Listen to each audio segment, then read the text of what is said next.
everyone, Matt here on another edition of Ask Ron. Ron, how's it going today? Better than yesterday, not as good as tomorrow. All right. We have 4 questions this week, so we'll go ahead and jump right into it. The first one we have is from John out in California. Hey, John. John says, I will be setting up my IRA and LLC soon. However, I don't clearly understand how I will be compensated from my real estate investing and who will be writing the checks for payments, expenses, etc. Okay, good question. All right, first of all, your IRA must own the LLC 100%. Now that means you're going to need an operating agreement specifically designed for an IRA-owned LLC. There is a short version of that on our Gold Club site, but I'm going to tell you, if I were you, I'd get Bob Bloom to do that LLC for you. It's only $497. Make sure he knows that it's a IRA-owned LLC, special language in it. Okay, so now when you get an LLC name and EIN number from IRS, now you can go open a bank account.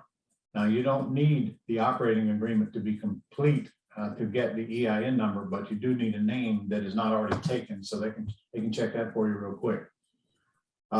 So once you get the EIN number, now you can order money from your IRA, which means your IRA has to already be set up or it can't own the LLC. And that money is an investment in forming a new LLC. It's not a withdrawal, it's an investment. So the check will go to your LLC, not to you. So it'll be made out to your LLC for $1,000 or whatever. And so that's the check you take to the bank and deposit into your new bank account after you get an EIN. So they are going to need to see the operating agreement and the EIN now that I think about it. So you need to get that taken care of first. So now you got an LLC that owns your IRA.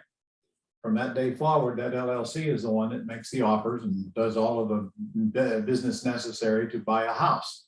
Okay, so now by the way, the money's got to come from that LLC. So if you need more than that $1,000 to buy a house, in other words, you're going to put more money into it than an earnest money deposit, then you'll have to get more money out of your IRA to fund the LLC to be able to fund the deal. So now the LLC writes the check to whoever, to the seller or the title company or whatever, or the escrow company in California to buy the house. Now, you take title to that house in a land trust. And you'll need a grant deed to a trustee in California. Your escrow company should know that.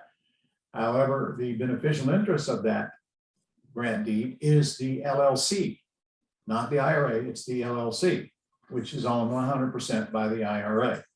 So now your question was, how do you get paid? The answer is, any money that goes into your LLC belongs to your IRA. You can move that money from your LLC back to your IRA at any time. Now, you can't touch the money in that LLC. You can't touch it, because if you do, you're violating the self-dealing rules. You can't get compensated personally for anything that goes on with that deal. Technically you are, because the profits are going in your IRA, okay, through your LLC. You can leave the money in your LLC as long as you want. If you're not ready to take it out, you might as well just leave it there, because the only way you can take money out of it is to put the money back in your IRA and then take it out as a distribution. Now you can do that. If you're under 59 and a half, that profit will be taxed. So you gain pretty much nothing. If you're over 59 and a half, then there will be no tax on that profit. That's the whole purpose of doing this in a Roth IRA. Now your IRA must be 5 years old. If it isn't, then there'll be a 10% early withdrawal penalty during that 5 years. So the answer to your question is, the LLC makes the money for your IRA. You take the money out of your IRA later. Now, I don't want you to be the manager of your LLC. So you need to get a manager that is not your parent, child, spouse, or significant other, or anybody in that linear descent. It could be your brother, it could be your sister, aunt, uncle, relative, friend, employee, or whatever. And frankly, you don't have to trust them all that much, because all they got to do is sign checks and you can hold the checkbook. So they can only sign them. And if that's a concern, I suggest get them to sign a bunch of them and hold on to them. But I don't want you being the manager. If you're going to use Quest IRA out of Texas, they will not allow you to be the manager.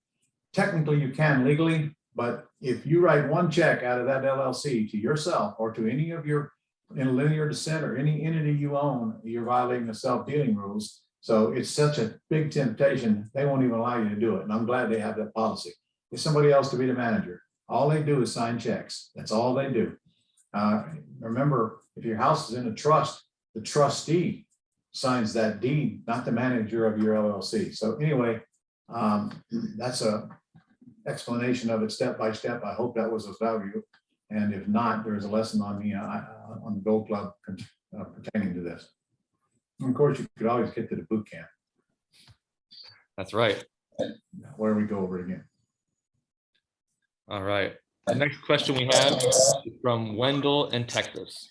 Wendell says, in regards to the script for negotiating short-term, no interest or payment, on the Gold Club, it says that it was revised on 4/28/2014. With the changing market and the changing laws, does this revised version still hold true? Yes, just because the market changed, the laws are applicable wherever, whatever agreement that you use, especially a purchase and sale agreement, should be checked by your attorney once. You don't even need to worry about that till you get something to check. In other words, go get a deal, get the agreement written up, and then let your attorney look at it. Quit worrying about nonsense like that. If that agreement is signed, it's legally binding. And if there's something that needs to be added, your attorney will tell you for the next time. So that's not something you'd be concerned about. No law has changed that won't allow you to use that agreement. Now, you must learn any specific laws in your state. For example, if you're buying a house in foreclosure, you very well may need a different agreement. You will in Florida, you will in California, you will in Illinois, you will in many states because they need a 3-day right of rescission. But that's a special group of people. By and large, that purchase and sale agreement will work pretty much anywhere except in certain conditions, which you'll learn as you go along. Again, if you got a wrong agreement, your attorney will just give you a right one and you can get it done prior to closing anyway. Nice. All right. The next question we have is from Michael in Arizona. Michael says, hi, Ron.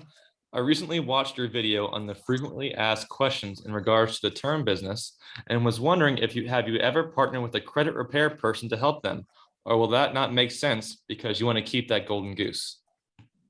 Well, no, we do have a credit repair person. I'm not partnering with them. I just refer to them. They don't send me any money. It's screenthetenant.com. Screenthetenant.com. So for a lousy $99 a month for 6 months, you'll up your credit score anywhere from 70 to 100 points. Seen him do it many, many times. And if you, let's say you're putting a tenant buyer in a house or you're selling it with owner financing because you're in Texas, when you get an application, a little short application on that person, you send it to him, and his name is Paul Ritter.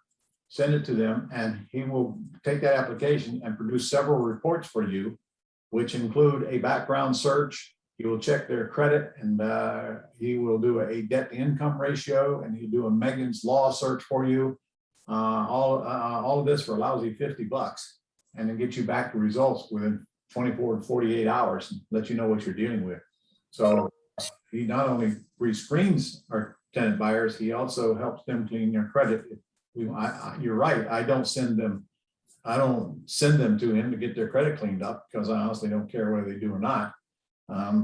So that's a choice that you're going to make. But also for those of you who listen, need your credit cleaned up, go to screenthetenant.com. Let him do his magic. Cheap. Nice. Screenthetenant.com. Maybe if I send him enough business, he'll send me some money or something. There you go. You know, a fruit box or something for crying. Something, anything. Yeah. All right. Coming down to our final question for the day. This one is from Jacquez in Virginia. Okay. Jacquez says, if you're new to this and are doing a subject to seller financing or wraparound deal, where do you get the down payment money and closing costs from if you don't have any funds? Well, if you're buying with owner financing or you're taking it subject to, there are going to be closing costs. They're going to be vary in every state. So you're either going to have to get them from a MasterCard or a Visa or borrow them from somebody else, which, you know, is not going to be a lot of money to begin with. But could create a deal that has a lot of equity in it, a lot of profit in it, a big old non-refundable deposit. And, you know, in some cases, especially if the house is vacant, you might get permission from the seller to start marketing it before you even close on it. And therefore, you can use the buyer's down payment to pay the closing costs to purchase it. So you have a closing to buy it, and you have another closing to put a lease option tenant buyer in it. Or if all that fails, you can also lease option it. When you lease option it, you need no money whatsoever, not even an earnest money deposit.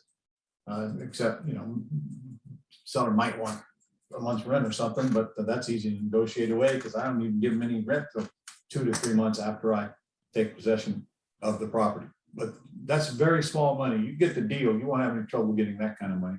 Get into our mentor program, and if you can do that, and hey, if you need a partner, come to Papa. I'd be happy to put up the closing costs to share a deal with you if the deal's worth doing. I got one 3 days ago with a partner on a commercial property. I put up $52,000 by commercial property, which we are now moving forward. Of course, there's $2 or $3 million worth of profit in it, but you know, other than that, Sounds like a pretty good deal. it is. All right, Ron, I think that's all we have for today. That's it. That was it. You guys are getting lazy. That's all the questions you can come up with in a whole week. Is 4 of them. Come on. All right. Well, listen, make sure you mark down the dates now. August 31st through September the 3rd, my birthday, because we're going to have a big multiple income streams event going on. It's for a lousy $10. You've been notified by it already. If not, you will be. And then don't forget, I'm in Vegas the last week of August. I'm doing a 4-day quick start school. Starts the Wednesday, the last Wednesday of the month, goes through Saturday, and I will be there in person along with my wife, Beverly, who will be taking a lot of money out of the casinos, according to her.